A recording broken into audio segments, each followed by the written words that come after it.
हजारों साल पहले जब दुनिया के बड़े हिस्से अंधेरे में डूबे थे, तब एक भूमि ऐसी थी जिसे लोग सोने की चिड़िया कहते थे। उसका नाम था भारत। उस धरती के बारे में कहा जाता था कि वहाँ की मिट्टी में भी दौलत की खुशबू आती है, जहाँ मसालों की कीमत सोने के बराबर थी और जहाँ ज्ञान पाने लोग हजारों मील दूर से आते थे। लेकिन सवाल ये है, इतनी महान भूमि की खोज आखिर हुई कैसे? क्या सच में भारत कभी दुनिया से छिपा हुआ था, या फिर इसके पीछे कोई ऐसा रहस्य था जिसे इतिहास ने दबा दिया? कहानी शुरू होती है यूरोप की ठंडी रातों से, जहां लोग स्वादहीन खाना खाने को मजबूर थे क्योंकि उनके पास मसाले नहीं थे और मसाले सिर्फ भारत में मिलते थे। काली मिर्च, दालचीनी, इलायची, ये सिर्फ स्वाद नहीं थे बल्कि उस दौर में दौलत और शान की पहचान थे, और इन सब का रास्ता जाकर खत्म होता था भारत पर। यूरोप के व्यापारी भारत पहुंचना चाहते थे, लेकिन रास्ता आसान नहीं था। बीच में अरब व्यापारी खड़े थे जो हर सामान पर भारी टैक्स लेते थे। धीरे धीरे यूरोप के राजाओं के मन में लालच बढ़ा। वे सोचने लगे कि अगर भारत तक सीधा रास्ता मिल जाए तो दुनिया की सबसे बड़ी दौलत उनके हाथ में होगी और फिर उन्हें कोई नहीं रोक पाएगा। उसी समय एक नाविक का नाम उभरा जिसकी आंखों में समुद्र से भी बड़ा सपना था। उसका नाम था क्रिस्टोफर कोलंबस। वह मानता था कि धरती गोल है। उसने कहा, अगर पश्चिम दिशा से समुद्र पार किया जाए तो सीधा भारत तक पहुंचा जा सकता है। लेकिन दुनिया ने उसका मजाक उड़ाया। लोग उसे पागल कहते थे क्योंकि उस दौर में समुद्र को मौत का रास्ता माना जाता था। कहा जाता था कि समुद्र के अंत में राक्षस रहते हैं जो जहाजों को निगल जाते हैं। लेकिन कोलंबस नहीं रुका। उसने स्पेन के राजा और रानी से मदद मांगी। लंबे इंतजार के बाद उसे 3 जहाज मिले और फिर शुरू हुई इतिहास की सबसे रहस्यमयी यात्रा। साल 1492। अंधेरे समुद्र के बीच जहाज आगे बढ़ रहे थे। दिन गुजरते गए, हफ्ते बीतते गए, लेकिन जमीन पर कोई नामो निशान नहीं था। जहाज के नाविक डरने लगे। कुछ लोग वापस लौटना चाहते थे। उन्हें लगने लगा कि वे मौत की तरफ बढ़ रहे हैं, जहां से कभी कोई वापस नहीं आएगा। फिर एक रात समुद्र के बीच दूर कहीं रोशनी चमकी। सबकी सांसें थम गईं और अगली सुबह उन्हें जमीन दिखाई दी। कोलंबस खुशी से चिल्लाया। उसे लगा कि उसने भारत को खोज लिया, लेकिन सच्चाई उससे भी ज्यादा चौंकाने वाली थी, क्योंकि वह भारत नहीं था। वो जगह असल में अमेरिका थी। लेकिन कोलंबस आखिरी सांस तक यही मानता रहा कि उसने भारत पहुंचने का रास्ता खोज लिया, और इसी गलती ने इतिहास बदल दिया। आज भी अमेरिका के मूल निवासियों को इंडियन कहा जाता है क्योंकि कोलंबस उन्हें भारत का निवासी समझ बैठा था। एक छोटी सी भूल ने पूरी दुनिया की पहचान बदल दी, लेकिन असली भारत अभी दूर था। अब यूरोप में बेचैनी और बढ़ चुकी थी। सबको यकीन हो गया था कि समुद्र के रास्ते भारत पहुंचना संभव है। बस जरूरत थी सही दिशा की और सही इंसान की। तभी पुर्तगाल से एक नया नाम सामने आया, एक ऐसा नाविक जिसने मौत को चुनौती दी।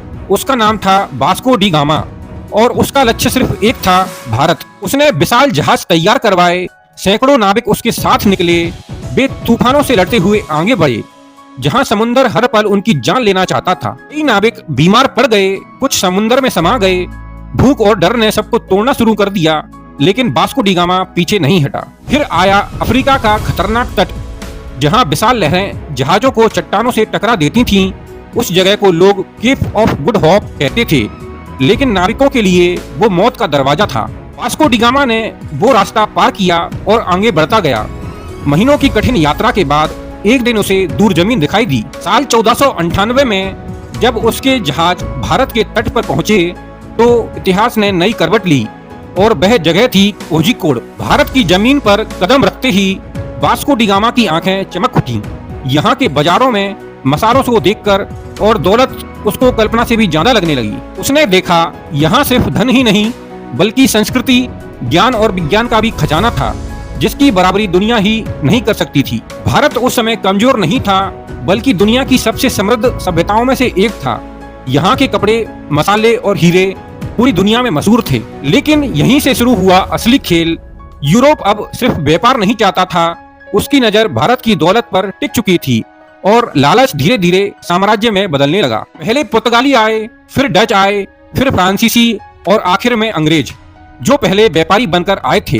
उन्होंने कहा कि वे सिर्फ व्यापार करेंगे, लेकिन धीरे धीरे उन्होंने भारत की राजनीति में दखल देना शुरू कर दिया। राजाओं को आपस में लड़ाया गया और फिर उसी कमजोरी का फायदा उठाया गया। सबसे खतरनाक चाल थी ईस्ट इंडिया कंपनी की।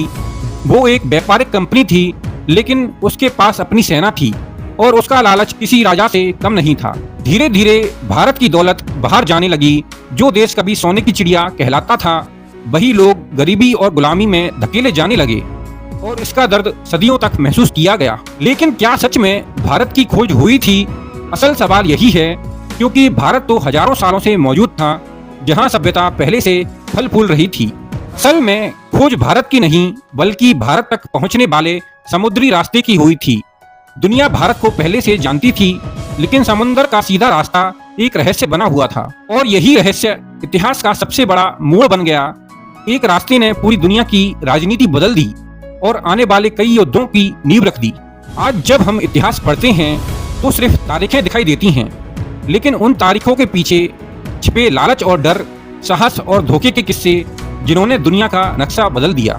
सोचिए, अगर वास्को डी गामा भारत न पहुंचता, अगर समुद्री रास्ता कभी न मिलता, तो भारत का इतिहास कुछ और ही होता। शायद अंग्रेज कभी भारत नहीं आते, शायद दुनिया की सबसे बड़ी लूट कभी नहीं होती और शायद भारत का भविष्य बिल्कुल अलग होता, जिसकी कल्पना भी बहुत मुश्किल है।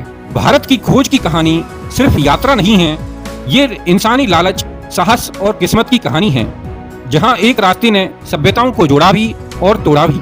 और यही वजह है कि भारत की खोज का रहस्य आज भी लोगों को रोमांचित करता है, क्योंकि ये सिर्फ इतिहास नहीं, बल्कि पूरी दुनिया की किस्मत बदलने वाली घटना थी। आप क्या सोचते हैं, हमें कमेंट करके जरूर बताएं और अपने विचार कमेंट बॉक्स में प्रकट करें। वीडियो पसंद आई तो वीडियो को लाइक करें और चैनल को सब्सक्राइब करें। जय हिंद, वंदे मातरम।